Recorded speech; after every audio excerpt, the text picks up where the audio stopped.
Yesus disebut sebagai juru selamat. Kenapa? Karena dia tahu jalan keselamatan. Haleluya. Tapi ingat, kalau mau ke surga, harus kenal sama yang punya surga. Kalau kagak kenal, ya mikir aja sendiri kan.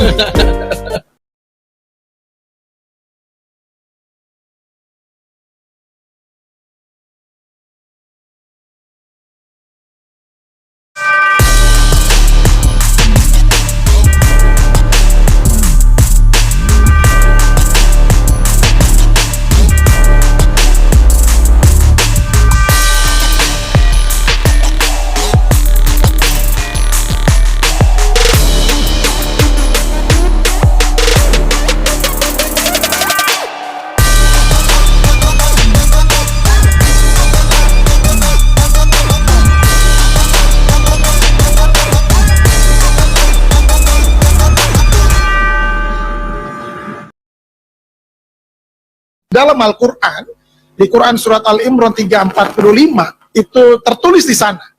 Dikatakan begini, saudara. It's qalatil malaikatu ya Maryamu innallaha yubassuruki bi kalimatin min husmuhul masihu isabnu Maryaman wajihan fid dunya wal akhirah.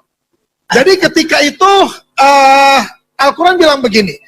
Ketika itu Allah berfirman kepada malaikat Jibril, hai malaikat Jibril, lu datengin deh itu Maryam, dan katakanlah kepada Maryam, innallaha yubassuriki bi kalimatin min husmul masihu isabnu Maryama.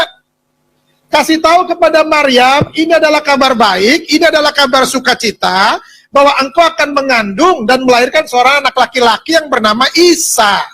Isa putra Maryam. Dan sudah tertulis namanya Isa, bukan yang lain. Isa putra Maryam. Siapa dia? Dia itu adalah wajihan fid dunya wal akhirah. Dia penguasa dunia akhirat, saudara.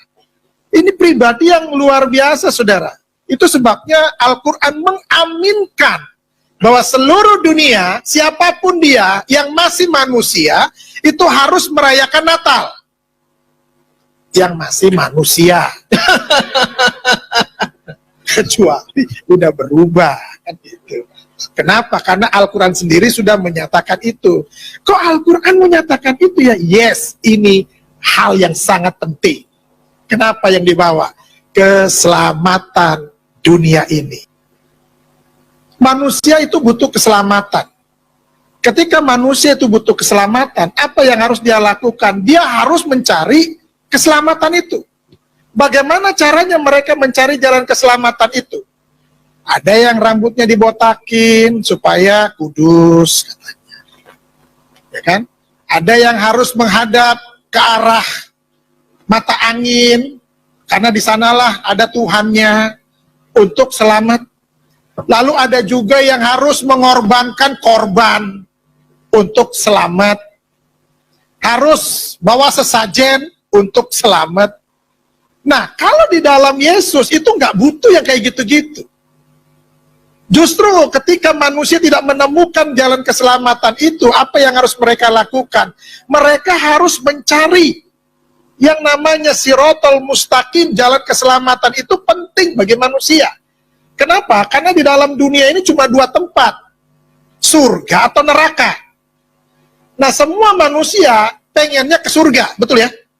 Tapi ingat, kalau mau ke surga, harus kenal sama yang punya surga. Kalau kagak kenal, ya mikir aja sendiri kan gitu. Makanya, dia harus hadir ke dunia ini, Tuhan harus jadi manusia. Kenapa? Karena dia sudah mengirim rasul-rasul, sudah mengirim nabi-nabi, tetapi manusia tetap keras kepala. Gak bakalan gue mau. Pokoknya gue mau suka-suka gue, semau gue, katanya kan. Lalu bagaimana? Ini Tuhan ini punya kasihnya begitu luar biasa. Yang tadi sudah disinggung, karena begitu besar kasih Allah. Apa yang Tuhan mau lakukan? Ini manusia ini harus, semuanya ini harus masuk surga. Karena neraka diciptakan untuk setan, untuk genderuwo, untuk iblis. Bukan untuk manusia. Manusia ditempatkan semuanya masuk surga. Amin. Tapi yang bagaimana dulu? Nah, itu kemauannya Tuhan, itu hatinya Tuhan. Tuhan mau semua manusia itu masuk surga. Bagaimana caranya untuk Tuhan menyelamatkan manusia? Dia harus jadi manusia. Kenapa harus jadi manusia? Karena yang diselamatkan manusia, bukan monyet. Kalau yang diselamatkan monyet, ya otomatis dia harus jadi monyet dengan bahasa monyet. Tapi yang diselamatkan manusia, itu sebabnya dia harus jadi manusia.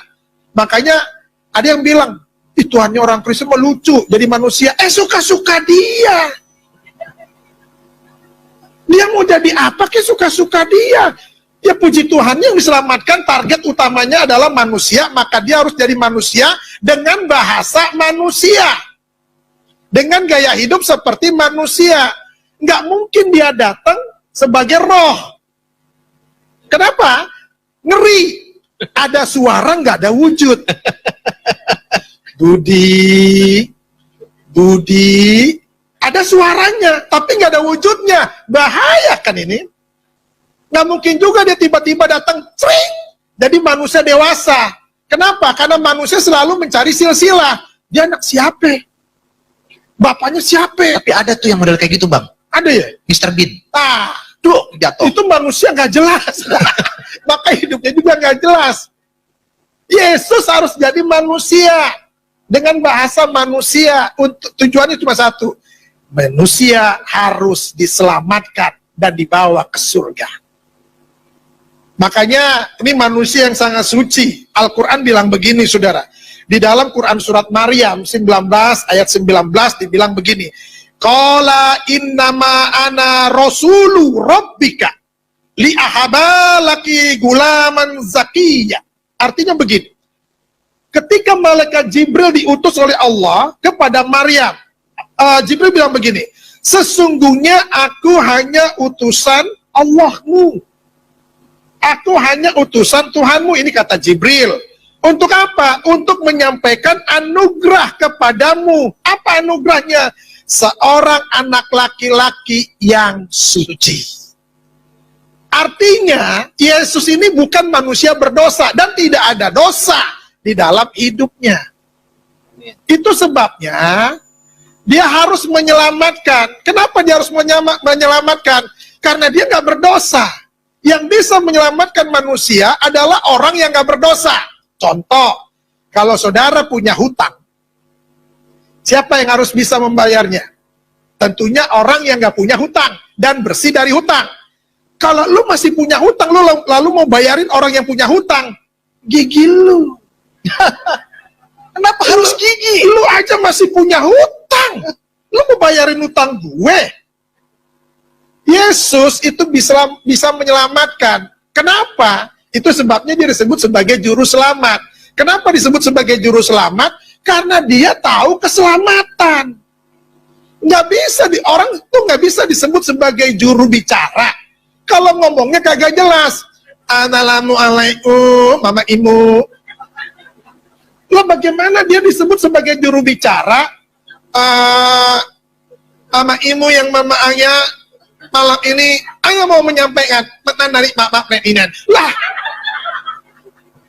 nggak bisa disebut sebagai juru bicara model begini, saudara. Amin. Yesus disebut sebagai juru selamat. Kenapa? Karena dia tahu jalan keselamatan. Haleluya. Nggak ada lain lagi. Di bawah kolong langit ini tidak ada nama lain yang dapat menyelamatkan seisi dunia. Itu sebabnya dia harus turun ke dunia ini untuk menyelamatkan manusia.